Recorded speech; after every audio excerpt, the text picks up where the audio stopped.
मुख्य दो मांगे हैं कि विश्वविद्यालय ने इस बार एक नया नियम लाया है जो कि नादिर साहिब फरमान के बराबर है, जिसमें विश्वविद्यालय ने कहा है कि जो पहले का नियम हुआ करता था उसमें 100 में से 33 सीटों पर मेरिट के कहते हैं कि 100 में से 33 सीटों पर पेड सीटों के आधार पर दाखिले होते थे।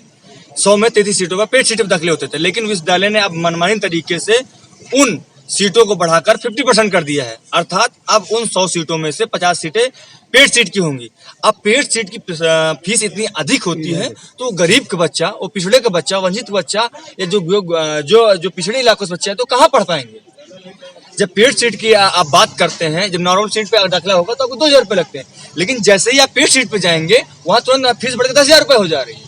तो कहाँ 2,000 रुपये, कहाँ 10,000 रुपये, 8,000 रुपये का डिफरेंस हो गया। कौन गरीब बच्चा है जो 8,000 रुपये दे पाएगा पर ईयरली या कहते हैं हाफ ईयरली। और उसके बाद जब पूरे भारत में या यूँ कहा जाए पूरे विश्व में जो जितने भी लोकतांत्रिक देश हैं या फिर जो भारत में जितने बड़ी बड़ी यूनिवर्सिटियां हैं, जो राज्य स्तरीय के विश्वविद्यालय हैं, वहां पर जो है कि एंट्रेंस एग्जाम के बिहाफ पे दाखिले लिए जा रहे हैं। और एक नादिर साहिब फरमान ये आया हुआ यहाँ पर कि नहीं अब हम कक्षा 12 की मेरिट के आधार पर दाखिले लेंगे। ये कहाँ का नियम है? आप क्या चाह रहे हैं?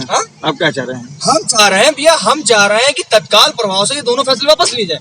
जो इन्होंने 33% सीटें जो हैं, जो पेड सीट के बढ़ा के 50% कर दी हैं, उनको तत्काल प्रभाव से वापस लिया जाए। वो 50% नहीं, उसको 33% ही रखा जाए। और जो सीटों का जो फीस वृद्धि की गई है उसको भी वापस किया जाए। वर्तमान समय में बच्चा फीस नहीं दे पा रहा, उसको बढ़ा के 10,000 रुपये कर दे रहे हैं। दूसरी मांग हमारी ये है, जिन्होंने कहा है कि मेरिट के आधार पर लेंगे आप क्या यूजीसी ने आपसे कहा है मेरिट के आधार पर लीजिए?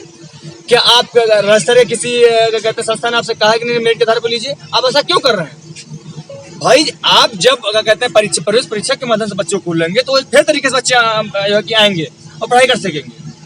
कभी कोई ऐसा होता है कि बच्चा कक्षा 12 में किसी कारणवश नहीं अच्छा कर पाया, लेकिन तुरंत 2 महीने बाद प्रवेश परीक्षा होती है ग्रेजुएशन के लिए, पोस्ट ग्रेजुएशन के लिए, उसमें अच्छा कर जाएगा।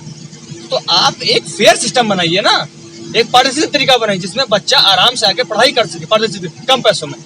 पिछले विगत 4 दिनों से हम लोग धरने बैठे हैं। हमारी 3 प्रमुख मांगे हैं जो विश्वविद्यालय प्रशासन की तरफ से मेरिट के आधार पर प्रवेश लेने का जो निर्णय लिया गया है उसको विश्वविद्यालय प्रशासन वापस ले, और जो पेड सीटें पूर्व की भांति जो पेड सीटें 33% से बढ़ा के 50% कर दिया गया है उसको पुनः वापस लेके पूर्व की भांति ही उसको 33% किया जाए।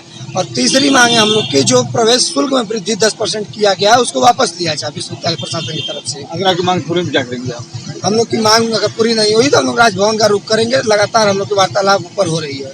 कितने दिन धरना चल रहा है आप लोग? आज ये धरने का 4था दिन है। भीषण गर्मी में धरने देने के बाद भी विश्वविद्यालय प्रशासन के कान में जू तक रहने का काम नहीं कर रहा है। यहाँ बच्चे धरने पे बैठे हैं, कुलपति जी 3 दिन से यहाँ रहे हैं, सामने से गाड़ी से बैठ के एसी में निकल जा रहे हैं, लेकिन छात्रों की तरफ देख तक नहीं रहे हैं।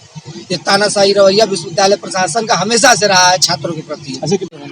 जो नौ प्रवेशी बच्चे होंगे विश्वविद्यालय में हर वर्ष कम से कम 8 से 10,000 बच्चों का एडमिशन होता है, और जितने बच्चे एडमिशन लेंगे सारे बच्चे इससे प्रभावित होंगे।